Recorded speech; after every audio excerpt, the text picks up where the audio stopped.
So how's it? This is Scott Picken coming live here with my son John G. Picken, and this is our next Wealth Insight. And to be fair, one of the reasons I'm doing these Wealth Insights is that hopefully I can share this knowledge, and hopefully that my son, who's just turned 4 here, can get this knowledge one day. And so the Wealth Insight this week is, how do you manage risk? And my uncle taught me many years ago, over 20 years ago, that the best way to be able to do that is to work out what is your worst case scenario. And if you can manage that, then everything else is upside. Now, I want to give you just a couple of examples of that. As I pan around here, you can see that we're at home here in beautiful Teeson Island in Knysna. Yes.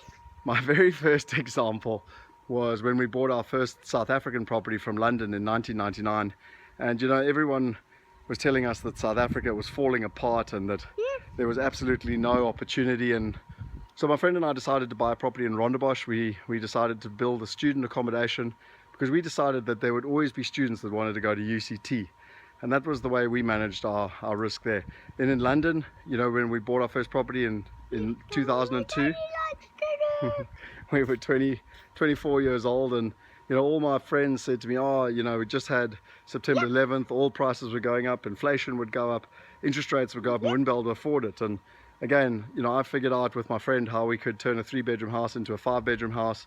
And we worked out that the worst case scenario, we would be able to manage the interest rate, and actually, you know, everything else was upside. And to this day, we still own that property, and it pays us more than £1,000 a month passive income. Then when we wanted to start our own business, or I wanted to start my own business, I was 25 years old, and I was on a very good salary, pound-based salary in London. And my attitude was I always wanted to be an entrepreneur. And so what's the worst case scenario? Well, I resigned at the age of 26 and went on my own. And my thought was, well, worst case scenario, I'll sleep on my friends' couches before I get a little man like this and a big mortgage and a house and a wife, and you know, just go back to doing what I was doing already. So again, that's how I managed my worst case scenario. And then, you know, a lot of people in South Africa are really worried about the future. A lot of people are even thinking about leaving, and I stand here with my house behind me at Teeson Island, and you know, again, what is the worst case scenario? Well, if South Africa, you know, goes down the tubes, as we all hope it doesn't, and follows the Zimbabwe route, you know, my philosophy is this beautiful home of ours is 80% geared with Standard Bank. And as I always say, if Malema wants to take my house, he's going to have to fight Standard Bank for it because they own more than it. And a lot of people pay off their house. They think, well, you know, it's much better to pay off your house. But not necessarily. You know, I've got the money, it's in dollars in the US account. So if I was to get sick, we can just bring the money home to pay off our mortgage, or certainly pay our monthly installments. But last year, the Rand lost 34%. So it's another fantastic example of how, by managing your worst case scenario and doing all the numbers and then realizing that everything else is upside, you actually get to play with a lot more. And then finally, you know, I give you the example of when we went to buy in America. You know, we started buying in 2012.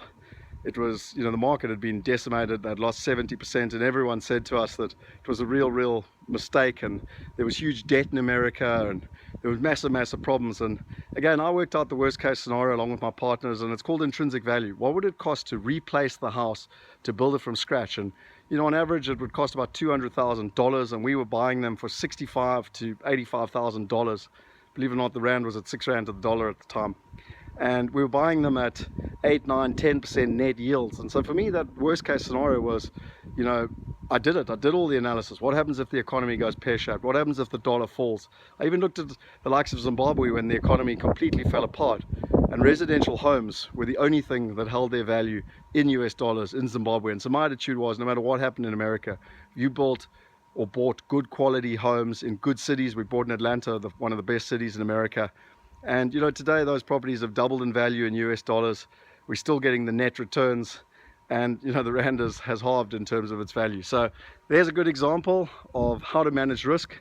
Hopefully those 5 personal stories have told you how we continue to do it, and hopefully this little man one day, hey Johns, will understand that I believe the greatest risk in life is to risk nothing. And so go out there, live your destiny, and do whatever it is it takes to live your purpose, and just do what you want to do.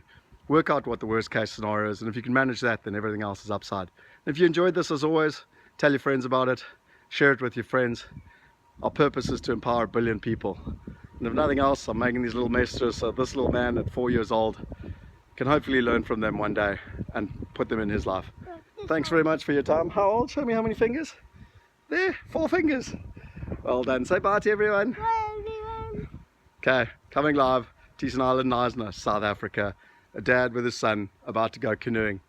What's the worst case scenario? We might just have some fun. Cheers.